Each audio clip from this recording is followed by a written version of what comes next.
मनोहर हिंदी कहानियां पर आप सभी का हार्दिक स्वागत है। आज की कहानी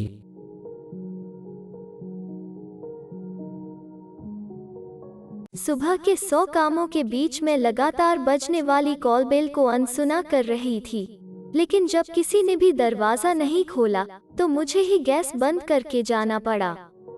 वहां मैंने जिसे देखा उसे देखकर तो जैसे मुझे सांप ही सूंघ गया। दरवाजे से हटने की सामान्य औपचारिकता भी भूल गई मैं। वो सुगंधा थी, मेरी जेठानी की छोटी बहन। वर्षों बाद मैं उसे देख रही थी। वो पहले से अधिक खूबसूरत और आकर्षक लग रही थी। टाइट जीन्स और शॉर्ट टॉप पहने उसने घने बालों का एक बेतरतीब जूड़ा बना रखा था, जो उसे और सुंदर बना रहा था। रीमा जी, मैं अंदर आ जाऊं? उसने च्युइंगम चबाते हुए पूछा। वो शायद मेरी मनोदशा भांप रही थी। हाँ, क्यों नहीं। अंदर आते ही वो जेठानी की खुली बाहों में जा गिरी। ओह दीदी, एक अरसे बाद तुम्हें देख रही हूँ। तू तो यहाँ का रास्ता ही भूल गई। याद तो सबकी आती थी, बस मौका ही नहीं मिला। जीजाजी कहाँ हैं? हंसी और खुशी किस कोने में छुपी हैं और आपके लाडले देवर? लाडले देवर की जिज्ञासा ने मेरा मूड चौपट कर दिया। मैं शंकित थी। कुछ ही देर में हंसी, खुशी, रुचि, मोंटी सब उसे घेर कर बैठ गए। जेठ जी सुगंधा की पसंद की दुकान से गरम कचौड़ी और गुलाब जामुन लाने चल दिए। मैं चाय बनाने लगी, बच्चे उससे चिपके बैठे थे। सुगंधा ने उनका स्कूल जाना कैंसिल कर दिया। तभी मेरे पति प्रीतम वहां आए। सबने उनका स्वागत किया। सुगंधा बोली, प्रीतम, तुम्हारी देर से सोकर उठने की आदत अब तक नहीं गई? कुछ आदतें जिंदगी भर नहीं छूटती, प्रीतम बोले। सचमुच? वो रहस्यपूर्ण अंदाज में खिलखिलाई। बातें करते करते बेख्याली में सुगंधा ने बालों की क्लिप निकाल दी। झप से ढेर सारे काले बाल उसके चेहरे, कंधों व पीठ पर गिर आए। बीच में उसका गौरवान अंडाकार चेहरा बादलों के बीच चांद का भ्रम उत्पन्न करने लगा। प्रीतम ने उस पर एक भरपूर नजर डाली। सुगंधा शायद यही चाहती थी। वो विजयी भाव से मुस्कुराने लगी।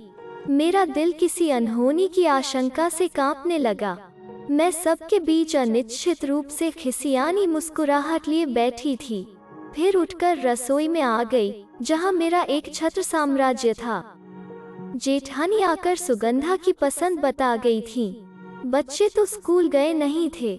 सुगंधा जेठ जी और प्रीतम से भी न जाने का अनुरोध करने लगी, किंतु वे दोनों खा पी कर क्षमा याचना करके ऑफिस चले गए। उनके जाने के बाद मैंने राहत की सांस ली कि चलो अब प्रीतम सुगंधा के बाणों से घायल नहीं हो पाएंगे। दोपहर में सब आराम करने चले गए। जेठानी ने मुझे रोक लिया। छोटी, तेरी तबीयत तो ठीक है? जेठानी ने मेरा मलिन रूप देखकर पूछा। दीदी, सुगंधा क्यों आई है? मैंने साफ साफ पूछा। अरे, हम सबसे मिलने आए हैं, यह भी कोई बात हुई पूछने की? तू निश्चिंत रह, वो बस घूमने फिरने आई है। कोई ऐसी बात नहीं है जैसा तू सोच रही है। जेठानी मेरी मनोदशा समझ रही थी। मैं अपने कमरे में आ गई। सुगंधा अक्सर अपनी बहन और जीजाजी से मिलने पहुंच जाती थी। उसी दौरान उसे प्रीतम से प्यार हो गया। प्रीतम भी उस पर जान छिड़कने लगे थे। उनके प्यार को पूरे परिवार की स्वीकृति मिली, बस विवाह की मुहर लगनी बाकी थी। मगर इसी बीच उन दोनों में झगड़ा हो गया। कारण कोई अरबपति व्यवसायी था जो न्यूयॉर्क में रहता था। झगड़े ने इतना तूल पकड़ा कि सुगंधा चट मंगनी पर ब्याह करके उस व्यवसायी के साथ न्यूयॉर्क चली गई। प्रीतम सुगंधा की याद में पागल से हो गए थे। अक्सर ऑफिस से छुट्टी लेकर निरुद्देश्य घर में पड़े रहते। इस बीच लंबी बीमारी के बाद पिता की मृत्यु ने उन्हें अंदर तक झिंझोड़ दिया। पिता की मृत्यु से बिस्तर पकड़ चुकी उनकी मां ने उनसे शादी का वचन लिया और बेमन से प्रीतम ने मुझसे शादी कर ली। मैंने भी धैर्य का परिचय दिया। प्यार व सहानुभूति का मरहम प्रीतम के दिल पर रखा। छोटे छोटे वाक्यों से हमारी बोलचाल शुरू हुई। उनके सभी काम में उनकी मदद करते करते मैंने उनके अभेद्य किले में सेंध लगानी शुरू की। फिर घर की छोटी बड़ी हर चीज के लिए वे मुझ पर निर्भर हो गए।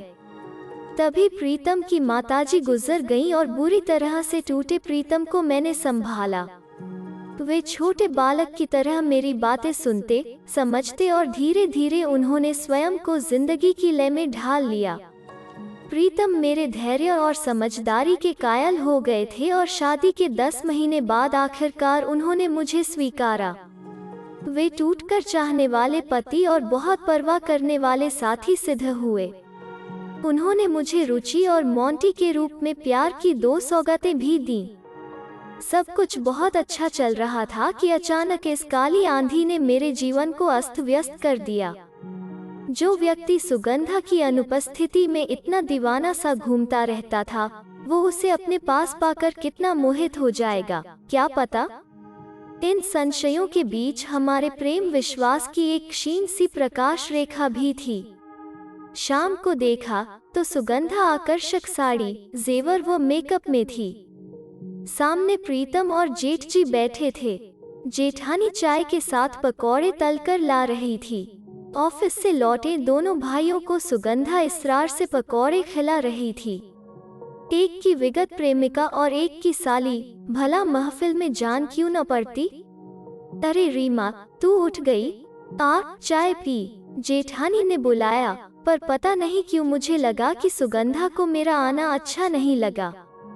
बोली, आप सो रही थी, इसलिए हमने आपको जगाया नहीं।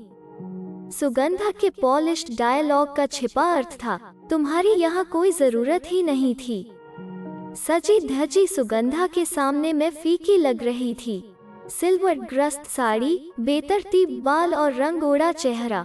घूमने का प्रोग्राम बना। मैं सिर दर्द का बहाना बनाकर कमरे में आ गई। अचानक हवा की तरह प्रीतम अंदर आए। तुम्हें क्या हो गया है? सुबह से मुंह उतारे घूम रही हो?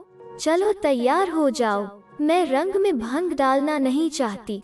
आप लोग हो आइए। इस बीच प्रीतम रट लगनी शुरू हो गई, जिसमें सबसे ऊंची आवाज सुगंधा की थी। प्रीतम मुझे गुस्से में घूरते हुए चले गए। मुझे रोना आने लगा। कई दिन बीत गए। रोज ही पिकनिक, शॉपिंग व मूवी देखने का कार्यक्रम बनता। सुगंधा पर मेरा संदेह बढ़ने लगा और एक दिन मेरा संदेह सच में बदल गया। शाम को मुझे याद आया कि छत पर सूखे कपड़े पड़े हैं। मैं छत पर पहुंची। उसके तुरंत बाद मैंने देखा सुगंधा प्रीतम का हाथ पकड़कर लगभग उसे घसीटते हुए लेकर चली आ रही है। मैंने तुरंत स्वयं को तार पर फैली चादर की ओट में कर लिया। क्या बात है सुगंधा, यहाँ क्यों लेकर आए हो तुम मुझे? यह प्रीतम थे। तुमसे कुछ व्यक्तिगत बातें करनी है, सुगंधा ने कहा। व्यक्तिगत बातें? प्रीतम के स्वर की उत्सुकता ने मेरे मन में शंकाओं के तूफान खड़े कर दिए। रिश्तों की किरचियां मेरे अंग प्रत्यंग में नश्तर चुभो रही थीं। सुगंधा प्रीतम से कहने लगी, प्रीतम, विवेक से शादी मेरे जीवन की बहुत बड़ी भूल थी। यह मुझे बाद में पता चला। 7 वर्ष असफल वैवाहिक जीवन काटे हैं मैंने, और तुमने भी तो मेरे बिना ये 7 वर्ष अप्रिय वातावरण में ही बिताए हैं न? अब हम नए सिरे से जीवन शुरू करेंगे। सुगंधा के स्वर में प्रीतम को तुरंत पा लेने की व्याकुलता थी। अप्रिय वातावरण? किसने कहा सुगंधा? मेरे 2 प्यारे बच्चे हैं, पत्नी है और मैं उनके साथ बहुत खुश हूँ। इस तरह झूठ बोलकर तुम स्वयं को धोखे में रख सकते हो, मुझे नहीं। सुगंधा, मैं अपने संसार में सुखी और संतुष्ट हूँ। तुम एक विवाहिता स्त्री हो मेरे लिए, उससे ज्यादा कुछ भी नहीं। प्लीज प्रीतम, ऐसे मत कहो, मैं तुम्हारे बिना मर जाऊंगी। क्या तुम वो पल भूल गए जब मुझसे 1 मिनट की दूरी भी बर्दाश्त नहीं होती थी तुम्हें? जब एक पल बर्दाश्त न होने जैसी बात थी, तब तो तुम विदेश में बसने और धन के लालच में किसी और से शादी करके चली गई थी। तुम्हारा गुस्सा जायज है, पर मैं नहीं समझ पा रही हूँ कि एक लादे हुए रिश्ते को तुम क्यों ढो रहे हो। क्या मजबूरी है तुम्हारी? मैंने सोचा था कि मेरे प्रस्ताव पर तुम खुशी से मुझे गले लगा लोगे। यह खुशफहमी है तुम्हारी, तुम अपने रूप का गर्व दिखा रही हो। इसके अलावा तुम्हारे पास कुछ है भी नहीं। तुम दोनों की यदि तुलना की जाए तो रीमा तुमसे बहुत आगे निकल जाएगी। तुम आत्म केंद्रित, स्वार्थी व मौका परस्त हो और वो त्याग, स्नेह व प्रेम की प्रतिमूर्ति है। तुम मेरा अपमान कर रहे हो। तुमने सम्मान की गुंजाइश ही कहाँ रखी? रीमा से मेरी शादी मेरी अनिच्छा से जरूर हुई, पर उसने अपने धैर्य, प्रेम और सहन शक्ति से मुझे जीत लिया। उसने मुझे अवसाद, निराशा से उबारा, मुझे जीवन की सौगात दी और तुम मेरे बसे बसाए घर को उजाड़ने आए हो। मैं सोचता था कि तुम निश्चल मन से अपनी बहन के घर आए हो, किंतु उसके पीछे क्या उद्देश्य था, यह तो आज पता चला। सुगंधा के सारे अस्त्र नाकाम हो गए। वो फूट फूट कर रोने लगी। प्रीतम आराम से नीचे आ गए। मेरे विश्वास की जीत हुई। मेरे तो जैसे पंख निकल आए थे। बेवजह हंस और मुस्कुरा रही थी। तब मैं सजी धजी थी और सुगंधा रंग उड़े चेहरे और बेतरतीब वस्त्रों में, अन्य सभी सामान्य थे। अगले दिन अपने जाने की घोषणा करके सुगंधा ने सबको चकित कर दिया। पूरे घटनाक्रम के बारे में प्रीतम ने मुझे कुछ बताया नहीं, न ही मैंने उनसे कुछ पूछा। घर के सदस्य भी सारी बातों से अनभिज्ञ थे कि किस तरह मेरी दुनिया बिखरने से बच गई। सब कुछ वैसे ही चलता रहा। प्रीतम के प्यार में दिनों दिन बढ़ोतरी हुई। मेरा विश्वास और अधिक पुख्ता हो गया।